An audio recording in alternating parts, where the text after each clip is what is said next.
Yep. Back at it now. Seen from the last video. Went to the track, did some testing, and I had something cut the tire. So I know what it was. We're gonna get this thing unloaded out of the trailer and fix the issue. Issue was I had a line down here.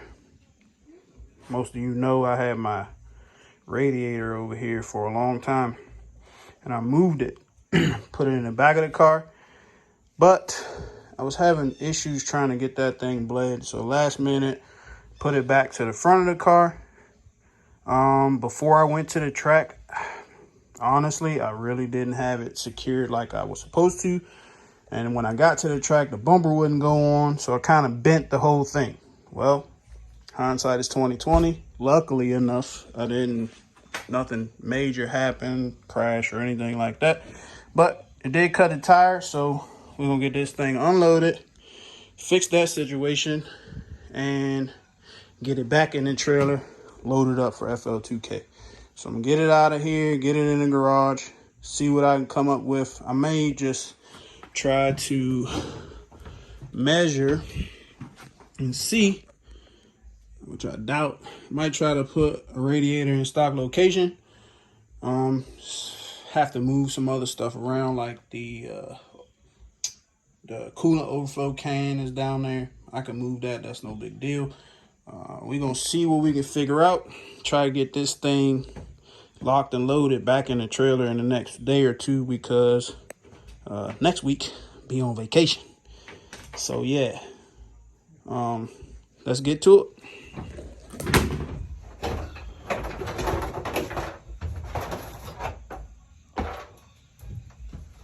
Get out the way, you shit. The unload. Let's see.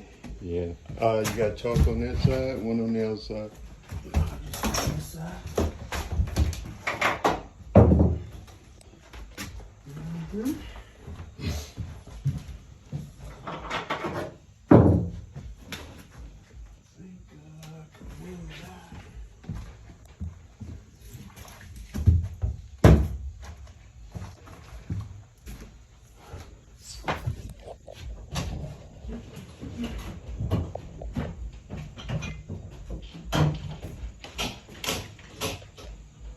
You got one in the middle.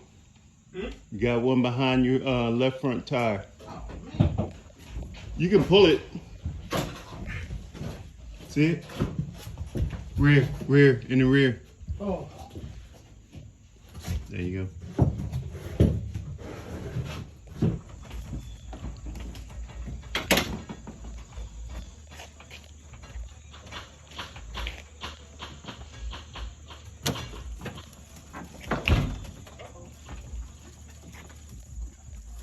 There you go.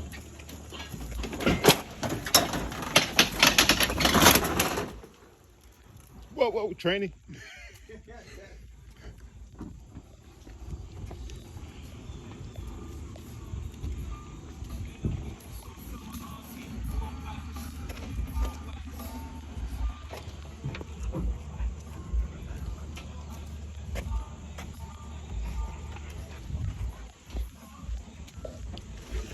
Let me get out. Yeah, while he inside, I'm pushing this damn thing.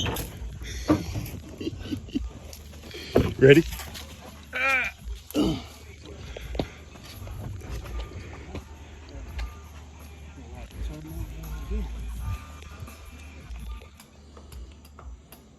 All right, this is the situation that we got. So radiator was here, I bent it right before I went down the track, and of course the tire corded.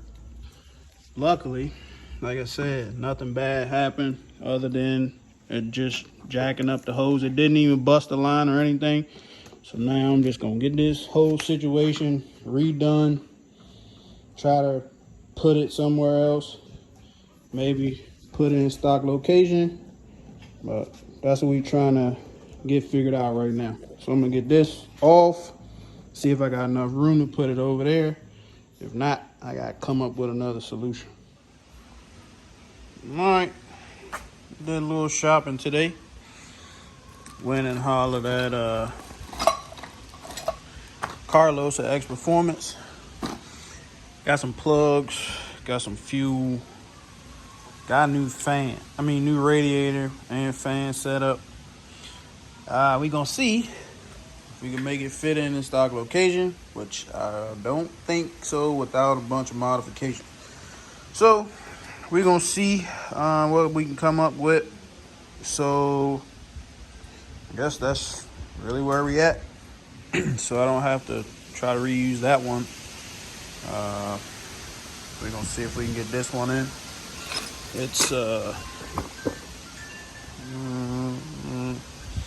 CSF King cooler or whatever it is, radiator. So we'll see if we can get this in here, and if we get it in, then we just gonna make new lines and all that stuff. So let's see what we got. Okay, so it's the next day, man. Power went out last night, couldn't do anything. So back out here in the garage, got the front end kind of tore apart just a little bit. So what I think will be able to happen, I think I can get this radiator in here.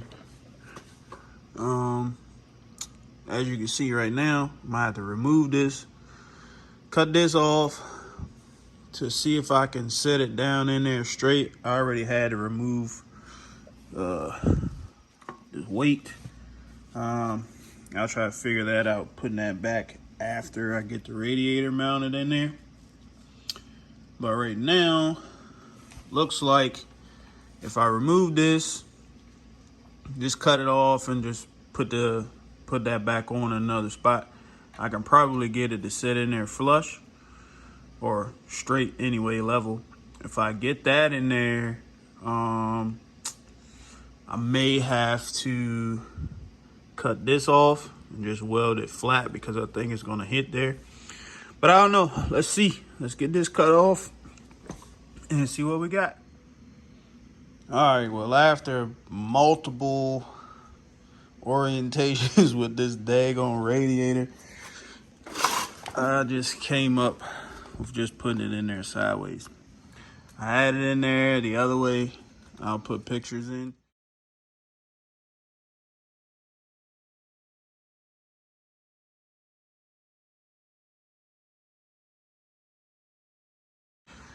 And I even bent my daggone up pipe for my dump.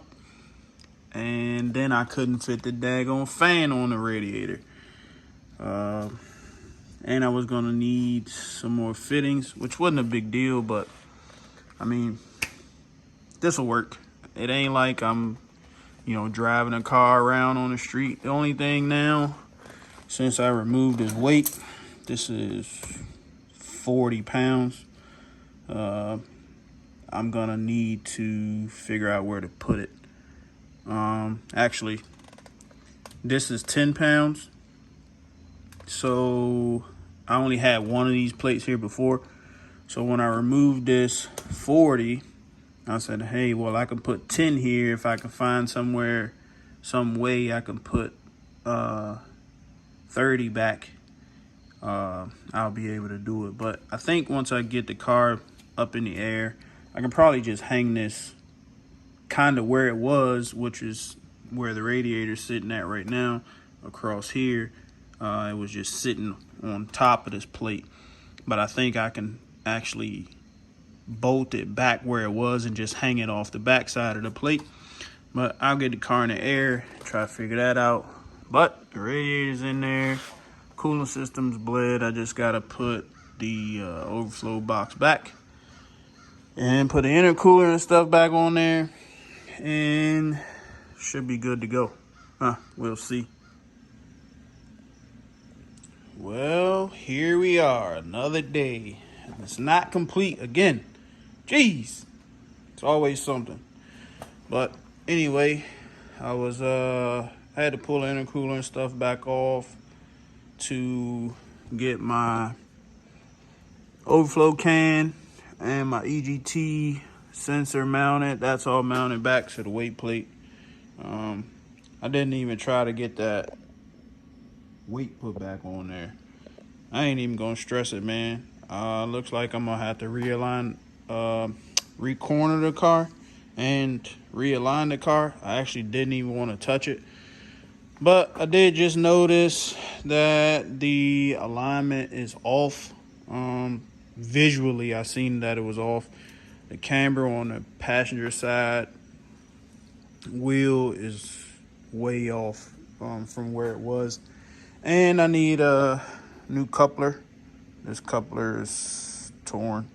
It's not leaking, but I mean it's all apart, so I ain't even gonna mess with it. See, it's superficial right now, but I mean I got it apart. I might as well just put one on it. So I'm gonna recorner the car, even though I took that weight off. Between the radiator being there and I added that other 10 pounds on that side, it's gonna be off a little bit, but I mean, I got skills, so I can corner the car. I gotta get it realigned. That coupler will be here tomorrow. Then I will re-boost leak check it all over again once I got it all back together. And probably change the oil. And then after that, it's pretty much going in the trailer. I was gonna have to go in the trailer anyway, so I can go get alignment. Get the alignment done, or corner balance it, get the alignment done, and once it goes back in the trailer from getting the alignment, it ain't coming back out till FL2K. So, I guess I'm gonna call it a day. It really didn't get much accomplished today. I was just looking over stuff and I found that. So, it's a good thing. It's why you always look over your car, even though you think it's all good. Like, I really didn't want to touch this car as far as the alignment or corner balancing. I mean, it had the best 60 foot it's ever had. In the last video, it went at 143. And apparently the alignment was off the way it is. So I'm gonna fix it. But hopefully I don't screw myself. So we'll see. Once I get it on the scales tomorrow, I'm just going to bed because I can't put all this stuff back on without putting it on the scales. So I'll do all that tomorrow once I get the coupler and get the intercooler and all that back on. I'll put it on the scales tomorrow and see what we got. See how off it is from me taking that weight off and moving stuff around. We'll see. Anyway, thanks guys. I think that's gonna do it for this video. As always, like, comment, and subscribe. I'll see you on the next one. Get this thing wrapped up for FL2K.